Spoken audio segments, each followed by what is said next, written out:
So today we're going to be talking about the future of tech-enabled businesses and where we are now and where we're going to go after this global pandemic.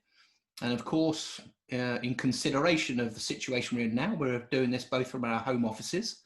So everyone's getting a little insight into our domestic setup. They are going to just see a little informal conversation about, how we see things are going to be panning out, but more importantly, how we are learning from the people we work with and talk to about how they see their businesses are going to progress in the future.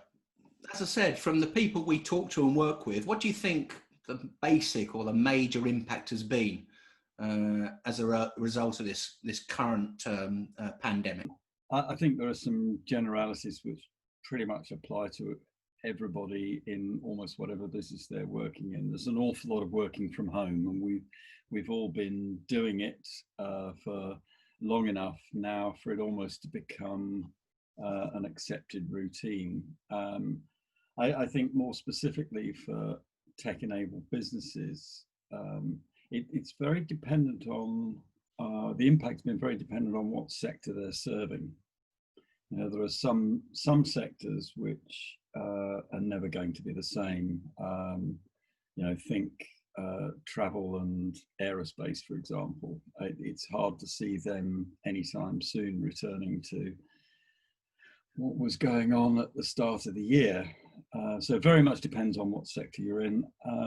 I think most people have found that things that were happening anyway have just happened a lot faster. Things that, well, I say we've had 5 years in 5 weeks. That's kind of how it feels. Many of the things that have happened, including probably working from home, would have happened anyway. It would have just taken a lot longer. This has given a big shove to all of that adoption of technology, working at home, different working practices. E-commerce has exploded, and a lot of those things aren't going to be reversed. So how do you see a change coming from, not to be overly dramatic, but, that kind of firefighting mode that I think, understandably a lot of organizations sprung into in response to, as I said, a global pandemic, and a more positive mode or a more ambitious mode of saying we are where we are, but where do we want to be when we kind of move past this current situation? That's interesting. We talk to all sorts of people in all sorts of industries, types of companies. I talk to a lot of investors, merchant banks, people in corporate finance, and there's much more commonality than I would have ever expected. There seems to be a sequence, and I think people started out by wondering what on earth was going on. That sort of head spinning, trying to work out what's happening, and then moved on from that. Okay, this is what's happening now. How are we going to survive it? And now there's over the last few weeks, there's been a subtle change again, and particularly tech-enabled businesses are starting to look forward. It's more than just survival now. They're starting to look at what might be out there as the opportunities they can go after. I think without question, there are now quite a lot of people in tech in particular who are looking forward and looking out for the opportunities. I was talking to an investment bank earlier this morning, and they're saying that quite a number of corporates are raising war chests. They didn't quite call it a war chest, but making sure their balance sheet is strong and that they've got firepower. It might be that an opportunity emerges to move into a new market, so they need some marketing funds. It might, who knows what the opportunities are, but we know there are going to be some. Let's make sure we've got fuel in the tank that's ready. Attitudes of the investment community is it's a good example of maybe what's to come, and those firm foundations on which companies can look to give them more certainty going forward. Can you think of any other of those kind of firm foundations that we can look out for to encourage, greater ambition going forward? Well, one of the problems, of course, at the moment is it's actually quite difficult to forecast in a lot of business, as in the economy more widely. It's a brave person who says it's going to be like this just before Christmas and it's going to be like that at Easter next year. I think it's probably easier to predict the longer term, where things will be in 5 years, than it is in where things are going to be in 5 months. And I think that difficulty of forecasting has made everybody go back to fundamentals, and that move back to the fundamentals. For most tech-enabled businesses, the fundamentals are: you need strong cash, an efficient business, and you need to deliver service. And if you've got, good cash, you've got an efficient business, and it's delivering service, you will probably be in a very good position for the future. So those would be the three things that I'm hearing.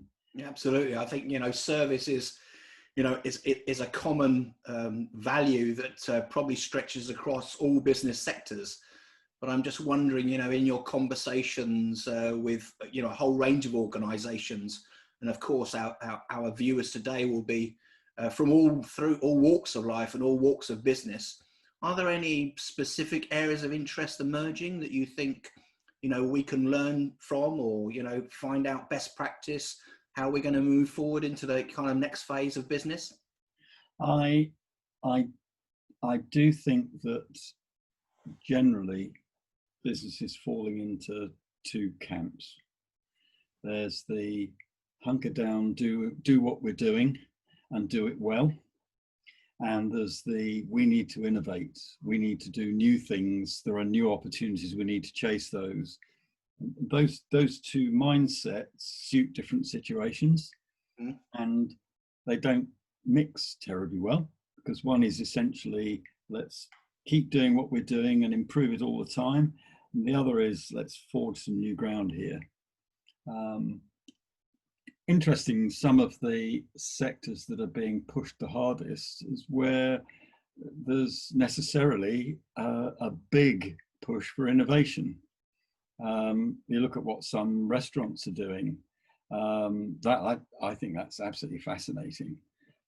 There's some really interesting new business models, lots of interest we're seeing in things like meals at home, how to mix in a restaurant business the dining experience here and the dining experience at home, and different kinds of business models within the one business. Very different from the, we put it on a plate, you eat it, you pay us, and then you go home. Yeah, absolutely. And that innovation, I think, is really interesting. There's a good deal of innovation in medicine and healthcare. And a lot of the situation that we're finding ourselves in is driving that. Some of the decision-making processes in the NHS and other areas of healthcare, they're nothing short of absolutely staggering. I was talking to somebody a couple of weeks ago, and he's been courting a particular organisation in healthcare for 18 months. Gradually getting to the point where they saw the point of what he was doing, they were interested, and maybe we'll run a pilot. And then in the space of about 24 hours, the deal was done.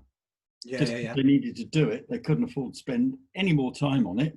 They needed it, and they needed it now. Let's sign it and get on with it. Yes, and so that there are those mindset changes, and I think was that the kind of thing you were meaning? Yeah, absolutely, Peter. I mean, you refer to two very general kind of mindsets that, a business manager might have. Those that, as you say, are hunkering down, and those that want to be ambitious and innovate. But I suppose there is a commonality between the two. You may be an organisation that has a very good and well-established business model, and you just want to do that business model better. But equally, if you want to innovate, you may want to innovate better. So what's that factor? What's that better thing? What's the commonality that companies can look at to both improve well-established business models and do them better, but equally how they can also unlock future opportunities in a better way? You know, we obviously come from an infrastructure kind of background. Are there underlying elements like infrastructure that can be used to do things better?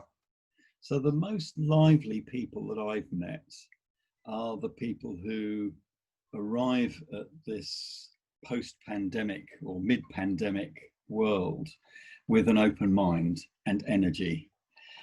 I think the people who arrive with preconceived ideas in a changing world are probably not going to flourish as much, because so much has changed. Your whole thought process has got to change.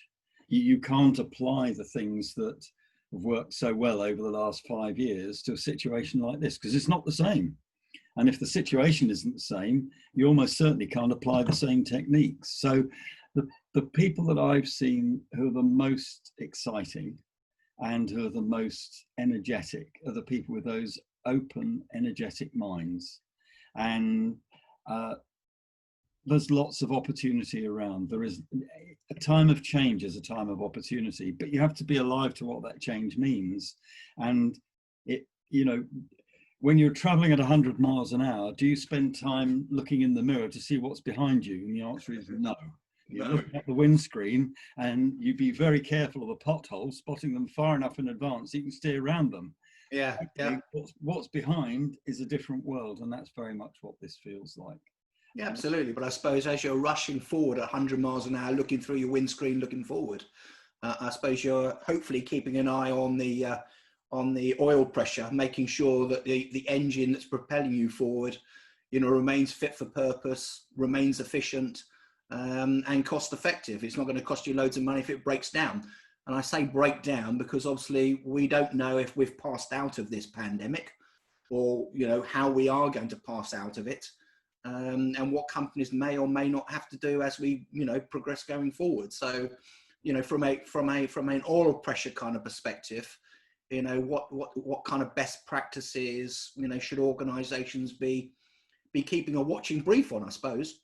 So, okay, so I go back to my 3 things I mentioned earlier, which is cash, efficiency, and customer service.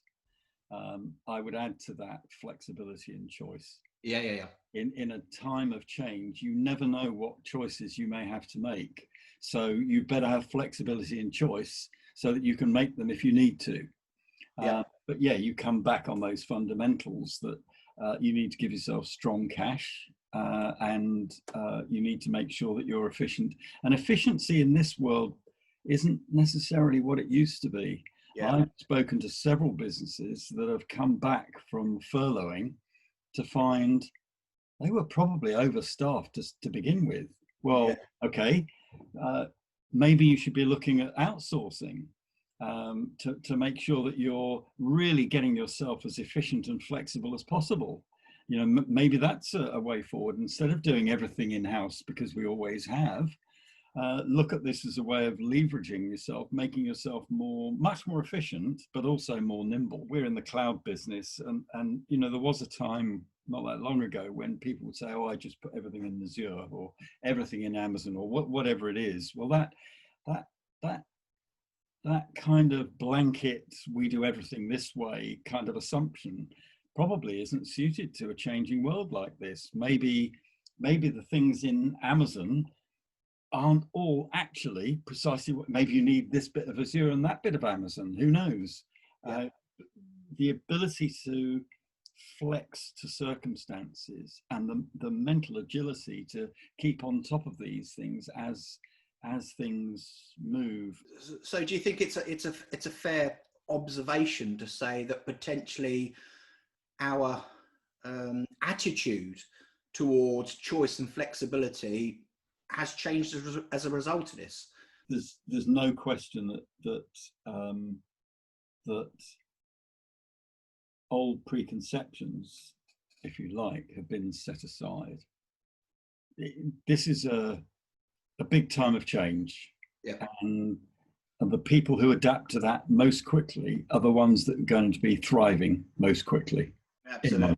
Yeah. And I think just to, you know, round this off then, Peter, I think, you know, as you say, we are in a moment of change. And I think, you know, you and I have discussed before and on numerous occasions that as human beings, we're not particularly good at change. So, you know, from a state of mind perspective, you know, do we see, or would we encourage, or do we feel more enthusiastic about the opportunities ahead of us, or do we feel more kind of hamstrung by what we've gone through and are going through?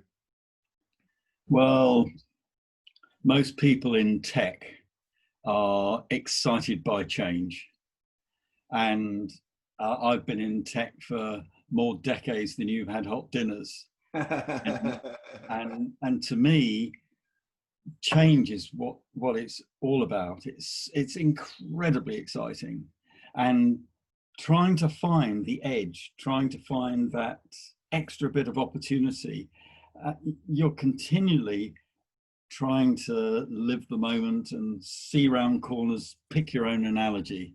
And I think that's absolutely fantastic. I talked to a guy about 3 weeks ago who's just landed a job as director of apprenticeships.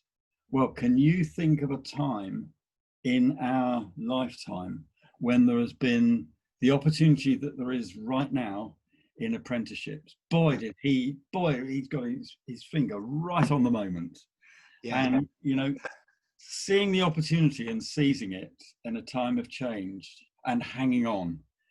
And I find it's this mixture of hanging on and pushing forward. I don't know how you do that with the same thing, but it's absolutely thrilling. It's fantastic. Really exciting. Simon, good to talk to you. And of course, we'd really encourage you, you know, if you'd like to contribute to this conversation, then we'd love you to get in touch. You're more than welcome to get in touch with Peter directly on LinkedIn. I even believe he's happy for you to email him directly and call him directly. Is that correct, Peter? Well, if anybody, my numbers and my email address is hard to find, and I always try to answer all calls and emails promptly. I hope you've enjoyed as I said, your insight into our domestic working environment at the moment, and hopefully we'll talk to you again very soon. Thanks very much. Very good, Simon. Thank you, and goodbye, everyone.